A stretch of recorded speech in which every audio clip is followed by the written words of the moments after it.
They help with the flow of traffic at times, but Nevada Lieutenant Governor Stavros Anthony is making a push to get rid of HOV lanes on our roads. Now, it would be a pretty lengthy process, of course, and could cost the state more than $100 million.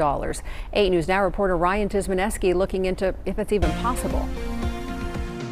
Lieutenant Governor Stavros Anthony is on a mission. Now we're going through a process to apply to the federal government to do away with HOV lanes completely. Part of that process is figuring out what happens with federal HOV funding. The Nevada Department of Transportation says they may have to give back $145 million to the federal government. Anthony says if that has to happen, he'll consider alternative plans so the money stays in Nevada. In the meantime, his plan continues. Lieutenant Governor Anthony says the goal of HOV lanes is to get people to carpool with each other. But he says that's not happening. Nobody's doing that. I've not ever talked to anyone who has called up somebody else in order to carpool together in order to use the HOV lanes. Since that's not happening, the HOV lanes are useless. Just under 500 people say HOV lanes inspire them to carpool, according to a survey NDOT conducted last year. For context, only around 1,600 people responded to that question. The survey is part of a long-running NDOT study to determine the future of HOV lanes. Just over 3,000 people took it. Around 54% of people who took the survey say they use HOV lanes while they're operational, but 56% say they don't believe the lanes are helpful.